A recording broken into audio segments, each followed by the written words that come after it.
Yo, kawan-kawan pencinta audio, para music snobs abal-abal, dan korban lagu-lagu viral TikTok.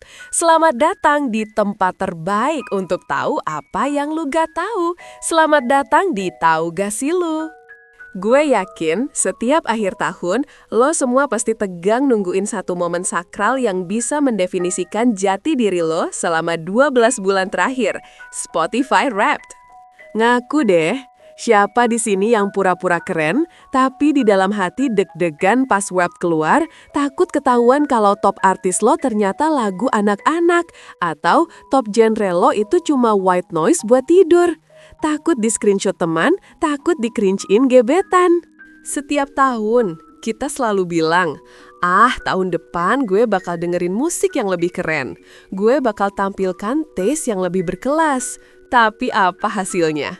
Lagi-lagi, Wrapped kita isinya soundtrack iklan pasta gigi dan podcast meditasi yang lo dengerin cuma 5 menit. Jangan khawatir, tahun 2025 adalah tahun revolusi musikal lo. Hari ini, di episode spesial Tahu Nggak Sih Lu ini, gue bukan cuma kasih tips, tapi gue kasih lo bocoran dan blueprint strategis bagaimana cara mendengarkan musik sepanjang tahun agar Spotify Rap 2025 lo nanti beneran keren, beneran estetik, dan beneran bisa lo pamerin tanpa malu-malu. Ini bukan tentang pura-pura, ini tentang manajemen data audio. Kita mulai. Sebelum kita bikin strategi, kita harus tahu dulu apa sih yang bikin Wrapped itu jadi cringe? Intinya cuma satu, data noise. Spotify Wrapped itu kan, intinya adalah rekap dari semua data audio yang masuk ke server mereka. Masalahnya, data itu seringkali tidak merefleksikan taste musik lo yang sebenarnya. Coba pikirkan, berapa banyak dari kita yang menggunakan Spotify sebagai media noise belaka? Pertama, accidental listening. Lo lagi hangout sama teman, dia nyambungin HP-nya ke speaker. Lo dengerin musik yang lo benci, tapi HP lo yang lagi logged in. Atau lo lagi nyuci piring, lo putar playlist hits 2000-an yang sebenarnya lo nggak terlalu suka. Hanya karena itu default, data itu masuk. Kedua, the sleep trap. Lo pasang podcast atau sleep sounds kayak suara hujan, deburan ombak, atau instrumental piano buat tidur.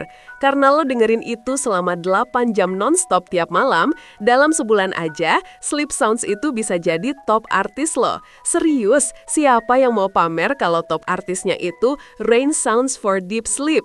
Gak ada. Ketiga, the algorithm trap. Lo dengerin satu lagu cheesy sekali di Daily Mix. Algoritma Spotify menganggap lo suka, lalu terus-menerus menyodorkan lagu sejenis.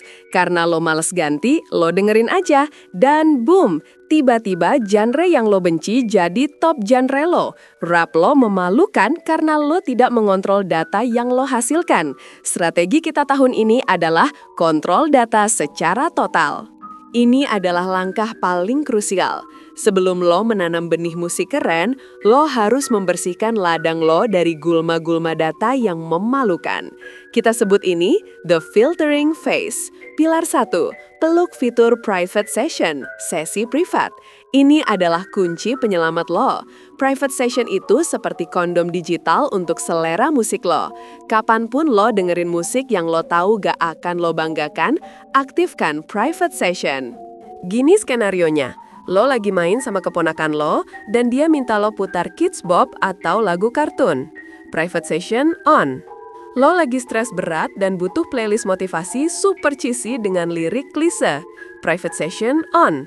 Lo nyetel white noise atau sleep sound selama lo tidur. Private session on. Lo lagi di tempat gym dan playlist gym yang lo pakai isinya house music atau EDM generic. Private session on. Tahu nggak kenapa ini penting? Karena saat sesi private aktif, listening data lo tidak akan disimpan dan tidak akan mempengaruhi rekomendasi lo, apalagi rap lo. Biasakan diri. Anggap saja private session itu adalah tombol sembunyikan dosa-dosa audio gue. Pilar 2, hygiene playlist yang ketat. Lo harus membersihkan playlist lo secara berkala. Ini disebut playlist hygiene. Cek semua playlist yang lo buat, bahkan yang lo save dari orang lain. Ada playlist yang udah nggak lo dengerin lagi, tapi isinya lagu-lagu yang dulu lo suka tapi sekarang lo anggap basic, delete atau unfollow. Terutama, hati-hati dengan daily mixes dan radio stasiun. Algoritma Spotify itu suka banget mendorong musik yang secara statistik mirip dengan apa yang lo dengerin. Kalau lo sekali dengerin musik mainstream dari Daily Mix, dia akan terus menyodorkan itu. Langkah pertama ini selesai. Wrapped lo sudah bersih dari sampah dan cringe. Sekarang kita masuk ke fase paling seru. Sekarang kita masuk ke fase pembentukan citra, atau yang gue sebut intentional listening. Inti dari rap yang keren adalah naratif. Rap lo harus menceritakan sebuah kisah yang keren tentang perjalanan musikal lo tahun itu. Lo harus menentukan rap 2025 mau bercerita tentang apa. Lo harus menetapkan genre naratif lo sejak awal Januari 2025. Pilar 3, The 30-Second Rule, dan Volume Control. Spotify menghitung stream sebagai stream jika lo mendengarkan lagu itu setidaknya selama 30 detik. Ini adalah data yang sangat penting. Jika lo lagi browsing playlist baru dan lo hanya skip-skip setiap lagu, skip-skip itu justru menambah data noise dan membuat listening hours lo tersebar ke ratusan artis. Strateginya, jika lo menemukan lagu yang potensial menjadi bagian dari naratif lo, dengarkan secara penuh dan ulangi. Untuk benar-benar mendorong seorang artis atau genre menjadi top lo butuh volume dan konsistensi. Pilar 4, membangun artis loyalty, kesetiaan artis. Wrapped seringkali menyoroti total minutes dengar dan top artis. Untuk mendapatkan status keren, misalnya top 0,01% listener, lo gak bisa hanya dengerin banyak artis. Lo harus tunjukkan loyalitas yang ekstrim.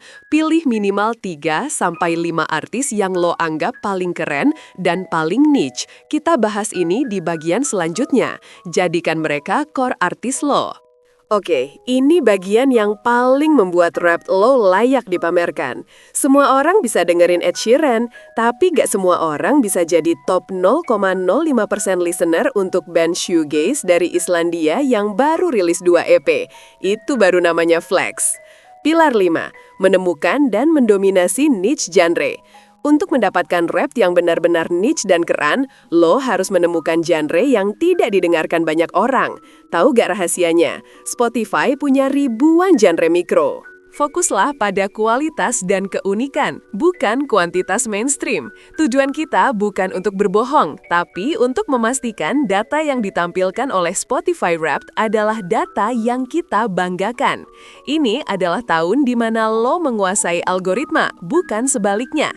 Tahun 2025 adalah tahun di mana lo bisa pamer Wrapped lo dengan dada tegak, tanpa takut ada lagu aneh yang nyempil. Jadilah music expert yang sebenarnya, atau setidaknya jadilah music expert di mata algoritma Spotify. Gimana? Siap jadi top 0,001% listener untuk Cekoslovakian post-hardcore? Kalau lo suka dengan bocoran strategi keren kayak gini, jangan pelit. Klik tombol like, share video ini ke temen lo yang rapnya selalu memalukan, dan yang paling penting, subscribe ke Tahu Gak Sih Lo, karena kita bakal terus kasih lo insight yang lo butuhkan untuk jadi yang terdepan. Komen di bawah genre apa yang akan lo jadikan naratif rap 2025 lo. Gue tunggu jawaban niche kalian. Sampai jumpa di episode berikutnya. Tetap keren, tetap cerdas, dan kontrol data lo. Ciao!